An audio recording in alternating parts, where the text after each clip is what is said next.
Allah berfirman, "Qad aflaha man zakkaha wa qad khaba man dassaha." Lir ilir tandore wusumilir ta ijo royo tak senggo temanten anyar. Assalamualaikum warahmatullahi wabarakatuh. Bismillahirrahmanirrahim. Alhamdulillahi rabbil alamin. Wabihi nasta'inu ala umuri dunya waddin. Thumma salatu wassalamu ala ashrafil mursalin Sayyidina wa maulana Muhammadin wa ala alihi wa ashabihi wa man tabi'ahum bi ihsanin ila yaumiddin. Amma ba'd. Sobat Urib yang dirahmati Allah dimanapun berada, ya, semoga semuanya selalu sehat-sehat dan selalu dibukakan rezeki oleh Allah seluas-luasnya, diberi kemudahan-kemudahan hidup, ya, di dunia dan juga kemewahan dan kemegahan nanti di akhirat. Untuk kali ini kita akan membahas tentang masalah hati, ya.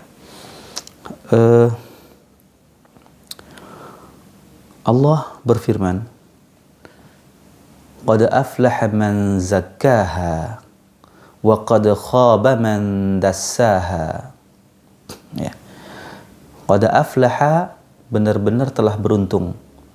Man, orang, zakkaha, yang mensucikan hatinya. Wa qad khaba, dan rugi. Man, orang, dassaha, yang mengotorinya. Jadi pentingnya membersihkan hati atau tazkiyatun nufus, ya, sangat penting sekali.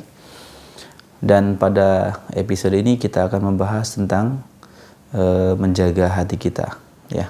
Tombo hati, ya, tombo hati. Ya, thayyib.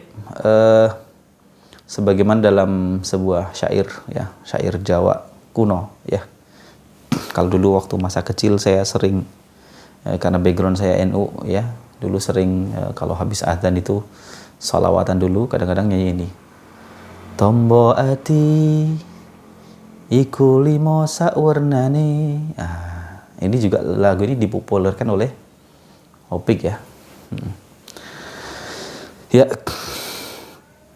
Jadi tombo ati.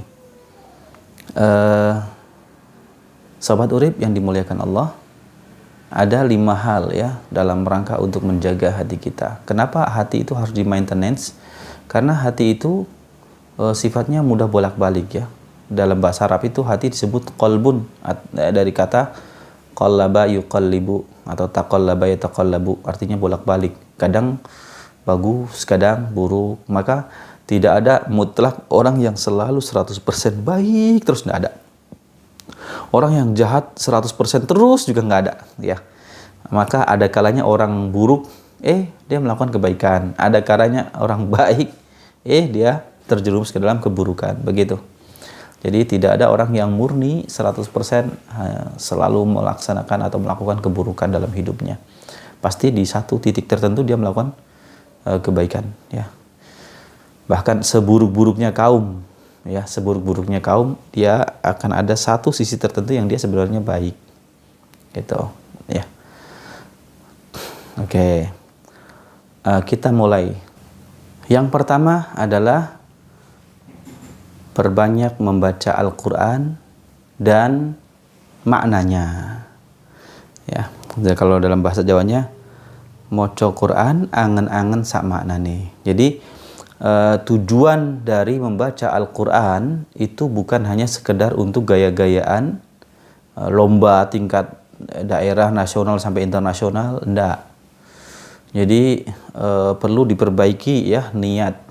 Itu hanya sekedar untuk pemicu semangat saja. Lomba-lomba dengan berhadiah itu hanya sekedar pemicu semangat untuk anak-anak, ya. Jadi kalau orang udah dewasa, orang udah tua, yang dicari itu-itu aja, ya kasihan. Berarti Al-Qur'annya nggak ada faedahnya nantinya. Ya, jadi moco Al-Qur'an, baca Al-Qur'an, dan juga renungi maknanya, tadabburi, ya. Afala yatadabbaruna Al-Qur'an. Itu sindirannya Allah buat kita. Ya. Jadi baca Al-Qur'an itu tidak hanya sekedar bacaannya saja. Iya betul, membaca itu juga memiliki pahala, benar. Membaca Al-Quran. Jadi satu hurufnya memiliki satu kebaikan dilipatkan 10 kali lipat. Itu pahala dari membaca Al-Quran. Akan tetapi tidak cukup sampai di situ. Ya. Untuk mendapatkan perubahan-perubahan yang maksimal dalam perilaku kita, memiliki keteguhan hati, maka perlu menyelami maknanya Al-Quran. Nah, di sini pentingnya belajar, ya. Jadi sobat urip sekalian dimanapun berada, jangan sekali-kali puas dengan ilmu yang sudah kita pelajari. Ya, jadi kadang orang sudah merasa hebat dengan belajar baru bisa baca Al-Quran, padahal belum, masih jauh. Membaca Al-Quran itu tahsin, itu tahap pertama. Tahap kedua nanti tahfidz, hafalin. Yang ketiga tafhim, pahami isinya. Nah, nanti dalam tahap berikutnya itu tatbik, praktekan. Nanti habis itu baru tablik, ajarkan, dakwahkan. Ya, oke. Jadi yang pertama dari tombok hati adalah baca Al-Quran dan juga renungi, tadaburi maknanya. Dalam sholat juga, dalam sholat itu sangat penting. Tadabur dalam sholat itu sangat penting. Sholat tanpa mentadaburi apa yang dibaca, maka hanya akan menjadi ritual belaka. Tidak akan bisa merubah perilaku kita. Ya. Kemudian tombok hati yang kedua adalah maca Quran angan-angan sakmanane. Kemudian yang kedua wong kang soleh kumpulono. Ya, berkumpul dengan orang-orang yang soleh. Ya, berkumpul dengan orang-orang yang soleh. Jadi perbanyaklah teman-teman yang soleh, karena teman-teman yang soleh itu akan selalu mengingatkan kita ketika kita berbuat keliru, ya. Dan hebatnya lagi, teman-teman yang soleh nanti di akhirat itu mereka berhak memberikan syafaat, dan siapa tahu kita mendapatkan syafaatnya teman kita ketika kita terjerumus ke dalam neraka. Ya, kita nggak pernah tahu nanti di akhirat kita apakah langsung beruntung masuk surga atau tidak. Tetapi dengan memperbanyak teman yang soleh, ya, siapa tahu itu menjadi jalan Allah ridho kepada kita. Ya, dan ketika kita terperosok ke dalam neraka, maka teman itu akan mencari kita dan membawa kita, ya, memberikan syafaatnya dan akan membawa kita ke dalam surganya Allah. Maka selalu saya berdoa semoga Allah mengumpulkan kita, ya, di akhiratnya nanti di surganya yang paling tinggi. Walaupun saat ini ya mungkin kita hanya bertemu lewat alam gaib, ya, daring dalam jaringan, ya. Tetapi semoga suatu saat kita dipertemukan oleh Allah, ya, di kondisi di alam yang nyata, dan kemudian juga kelak dipertemukan oleh Allah di alam akhirat di surganya, ya. Kemudian tombok hati yang ketiga adalah sholat malam. Ya, mohon maaf ini saya acak. Yang ketiga sholat malam. Jadi sholat malam itu sangat penting. Ya, barang siapa yang ingin hatinya hidup, ya, maka sholat malamlah. Itu. Jadi orang yang sholat malam itu dijanjikan oleh Allah akan dibangkitkan di tempat yang terpuji, ya. Asa ayyab'atsaka rabbuka maqaman mahmuda. Gitu. Semoga Rabbmu akan membangkitkanmu nanti, menempatkanmu di tempat yang terpuji. Ya, itu sholat malam fadilahnya besar sekali. Ustadz, saya nggak bisa sholat malam, sudah pasang alarm tapi tetap nggak bisa bangun. Itu butuh azam yang kuat, memang butuh azam yang kuat. Oke, jadi nggak hanya sekedar ingin, tetapi benar-benar mau, ya, sudah persiapan. Tidur itu wudhu, ya, gosok gigi, wudhu, terus kemudian benar-benar siap untuk sholat. Ya Allah, bangunkan saya nanti jam 3, insya Allah bangun. Nah, kalau Allah kasih kode, jangan balik tidur lagi. Segera laksana minimal 2 rakaat lah.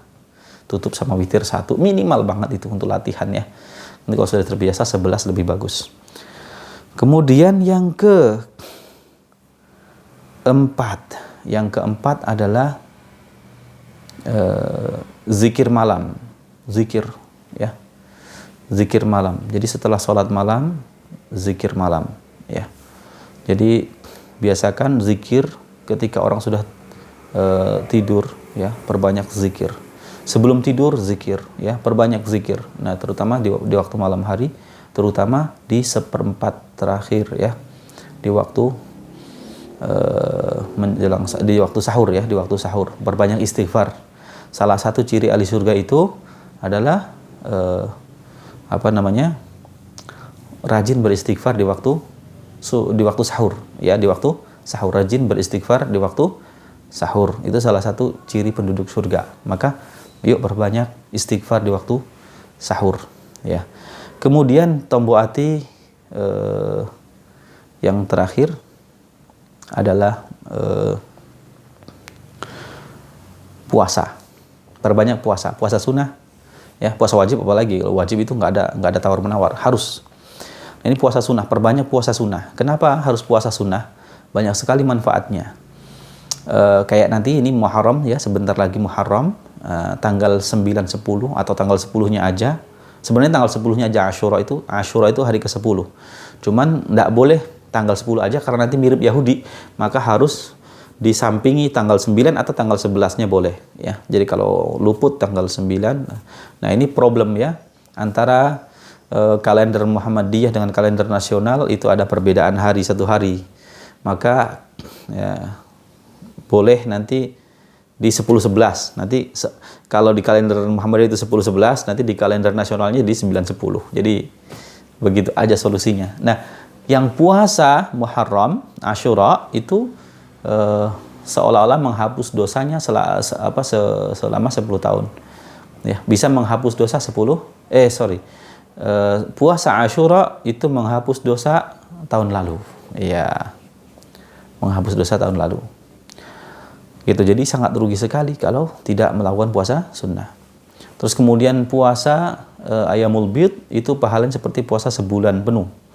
Puasa Ramadan ditambah dengan Syawal 6 hari seperti puasa setahun penuh. Ini seperti ya, jadi jangan dianggap nanti kalau udah puasa Ramadan plus Syawal habis itu tahun berikutnya nggak puasa gitu, enggak. Ya, jadi ini seperti puasa satu tahun penuh. Sebagaimana Lailatul Qadar itu lebih mulia daripada 1000 bulan. Orang yang beribadah di malam Lailatul Qadar dapat Lailatul Qadar itu seperti beribadah 1000 bulan, 83 tahun berarti. Nah, bukan berarti langsung dia malah tidak mau beribadah lagi karena sudah merasa beribadah 83 tahun, enggak. Justru orang yang mendapatkan Lailatul Qadar dia akan semangat sampai dia meninggal untuk melakukan ibadah yang dia lakukan di malam Lailatul Qadar itu. Misalnya dia sholat lail gitu. Maka seumur hidupnya sampai dia mati, berarti sampai 83 tahun ke depan dia tidak akan meninggalkan qiyamul lail. Karena seperti itu caranya Allah membalas ya. Jadi orang yang mendapatkan Lailatul Qadar itu cirinya dia semakin konsisten dalam kebaikan, dalam ibadah yang dia lakukan di malam Lailatul Qadar. Kalau orangnya dia i'tikaf, maka dia nanti akan senang i'tikaf. Terus kemudian baca Quran ya, dia akan tambah senang baca Al-Quran, begitu. Jadi ciri-ciri orang yang tidak dapat Lailatul Qadar itu bisa dilihat dari kalau pas bulan puasa aja bagus gitu ya, banyak baca Quran, tapi di luar Ramadan dia mulai malas baca Quran. Itu ini untuk saya dan Anda semuanya ya. 5 tombol hati tadi semoga bisa bermanfaat untuk saya pribadi dan untuk sobat urip semuanya dimanapun berada.